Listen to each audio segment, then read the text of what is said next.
जया प्रदा पर आपत्तिजनक टिप्पणी देने के बाद आजम खान चारों तरफ से घिरते नजर आ रहे हैं।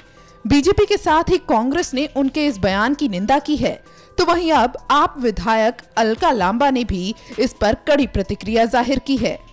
देखिए, मुझे लगता है ये अपने आप में बहुत गंभीर मामला है। ये पहली बार नहीं हुआ कि किसी एक पार्टी के नेता ने इस तरह की अभद्र भाषा खासतौर से महिलाओं के लिए इस्तेमाल की हो। लगातार आप देखेंगे एक के बाद एक महिलाओं के ऊपर इस तरह की जो है एक निम्न स्तर की टिप्पणियां किए चले जा रहे हैं।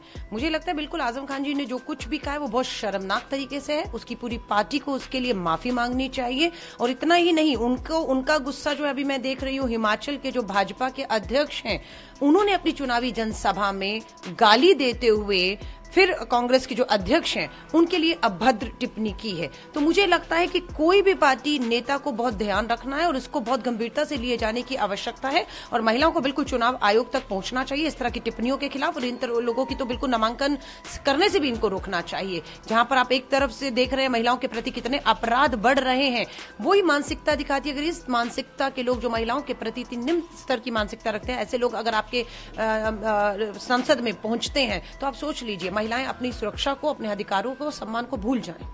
बता दें कि आजम खान ने सुल्तानपुर में अखिलेश यादव की मौजूदगी में एक रैली के दौरान जया प्रदा के खिलाफ आपत्तिजनक टिप्पणी की थी। आप खुद ही सुनिए।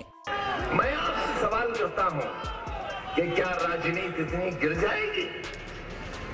10 बरस जिसने रामपुर वालों का खून पिया, लहू पिया, जिसकी उंगली पकड़कर हम रामपुर में लेकर आए, रामपुर की गलियां, रामपुर की सड़कों की पहचान कराई, किसी का कांधा नहीं लगने दिया उसके शरीर से, आप गवाही दोगे।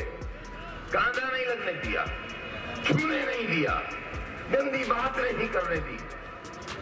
आपने 10 साल अपना प्रतिनिधित्व कराया, मगर आपने और मुझे क्या फर्क है?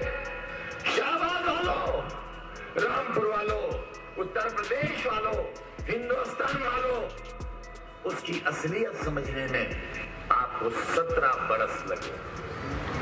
मैं 17 दिन में पहचान गया कि इनके नीचे का जो अंडरवेयर है वो खाकी रंग का है। मैं 17 दिन में पहचान। आजम के इस बयान पर जया प्रदा ने उन्हें चुनाव ना लड़ने देने की मांग भी की है। देखो, ये मेरे लिए नई बात नहीं है।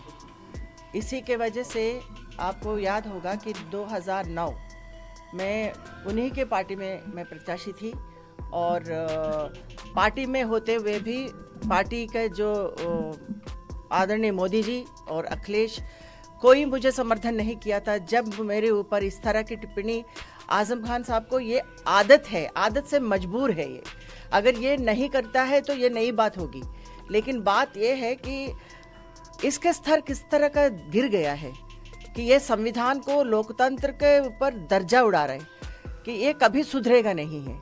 कि मैं एक महिला को, हम लोग इसको रिपीट भी नहीं कर सकते, इसको वापस हम ये टिप्पणी किया करके हम मुंह से बोल भी नहीं सकते हैं। उस तरह की ज़बान इन्होंने इस्तेमाल किया है इस बार, तो मतलब हद पार कर दिया।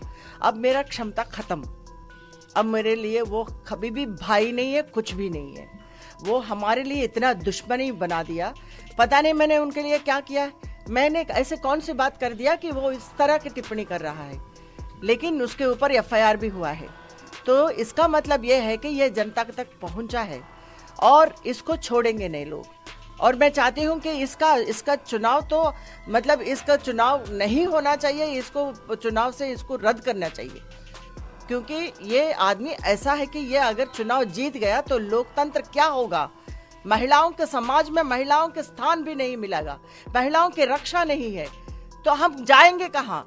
क्या मैं मर जाऊं तब आप लोगों को तसल्ली होगा, या मैं यहाँ से चले जाऊंगी? आप लोग सोच रहे हो कि मैं रामपुर छोड़ूंगी? अभी मैं डर के, मैं इसके टिप्पणी को मैं डर के मैं यहाँ से चली जाऊंगी? नहीं जाऊंगी, नहीं जाऊंगी। अब मैं डट के रहूंगी, चुनाव लड़ूंगी। आप आजम खान साहब, आप सुनो, मैं तुमको हार के रहूंगी, और मैं हारने के बाद मैं बताऊंगी मैं जयप्रदा क्या है। जनता बोल रही है, जनता उखड़ रही है, जनता में आक्रोश है। आप इस तरह का बयान करते हो? क्या आपके घर में माँ नहीं है? आपके घर में बहू नहीं है? आपके बहू के साथ इस तरह करते हो? आपके बीवी के साथ इस तरह के बयान करोगे? बता दें कि आजम खां की सफाई भी सामने आई है, लेकिन जया प्रदा पर ये बयान देकर वो चौतरफा घिर गए हैं।